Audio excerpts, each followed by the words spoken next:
साथ में जब होगा तो निश्चित रूप से सुनेंगे। और अधिकारी भी समझते हैं कि कौन बैकडोर से आया है, कौन चाटुकारिता करके राजनीति किया है, कौन संघर्ष कर रहा है, अधिकारी को ये बात पता होती है। इसलिए आज देखेंगे कि आजमगढ़ में जितनी भी पार्टी है वह पार्टी अपनी जिम्मेदारियों का निर्वहन नहीं कर पा रही है। यहां तक कि सत्ता की पार्टी को आप देखेंगे एक नौजवान किस तरीके से अपने लिए नहीं लड़ पा रहा है। ये बड़ी दुर्भाग्य की बात है। और मैं नौजवानों से आह्वान इसीलिए करता रहा हूं कि नौजवानों को किसी के पीछे झंडा बैनर पोस्टर लेकर के घूमने की आवश्यकता नहीं है।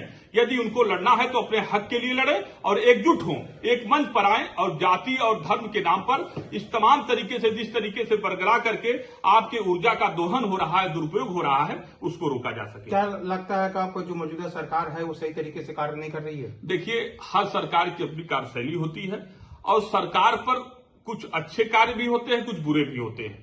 मैं लगातार आप जानेंगे कि मैं किसी एक सरकार का कोई नुमाइंदा नहीं हूं, मैं किसी सरकार की उसके नहीं हूं। हाँ, मैं अपने बैनर तले समाज के लिए जब भी कोई सकारात्मक पहल करनी होती है, जब भी कोई समाज के लिए कोई ऐसी बात आती है तो हम सबसे नंबर 1 पर खड़े नजर आते हैं। आप देखे होंगे कि आजमगढ़ में वो सिविल कॉलेज आजमगढ़ का प्रकरण रहा हो, चाहे जो भी यूनिवर्सिटी बनने का मामला रहा हो, हर जगह राष्ट्रवादी युवा अधिकार मंच की महत्वपूर्ण भूमिका रही है। जो प्रश्न किया गया था कि क्या सरकार अपने सही तरीके से काम नहीं कर रही है?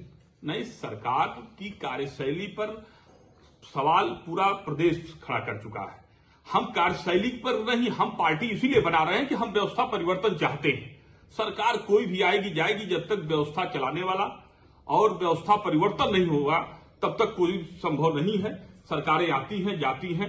यही बात मैं फिर दोहराना चाह रहा हूं। मैंने आपसे कहा कि पक्ष और विपक्ष हमेशा कभी वो सत्ता में रहे, कभी आज विपक्ष में है। आपने जो पार्टी का गठन किया है, बिल्कुल इसको भी सरकार बनाएंगे अगर जनता ने चाहा तो। क्या यही पूछा जा रहा है कि ये सरकार क्या काम नहीं करेगी, इससे अच्छा आप काम करेंगे? बिल्कुल, हम व्यवस्था परिवर्तन के पक्ष में हैं, इसीलिए जनसत्ता पार्टी ऑफ इंडिया का गठन किए हैं और उत्तर प्रदेश में एक बेहतर राजनीतिक विकल्प के रूप में प्रस्तुत करेंगे। एक लोक कल्याणकारी एक प्रारूप, एक विस्तृत कार्य योजना हम लोग बना रहे हैं और सभी हितों को लेकर, सभी वर्ग के हितों को लेकर के हम उस कार्य योजना को लेकर के जनता के बीच में जाएंगे और जनता को अपने पिछले संघर्षों को और आने वाले समय में क्या हम बेहतर कर पाएंगे उन सारी चीजों से रूबरू कराएंगे। जब पार्टी का गठन हो गया, आगामी प्रधानी चुनाव है और विधानसभा भी है, क्या आप अपनी पार्टी से प्रत्याशी? बिल्कुल, पूरे उत्तर प्रदेश में आगामी चुनाव, जितने भी चुनाव होंगे वो मजबूती से लड़े जाएंगे। ठीक है, धन्यवाद।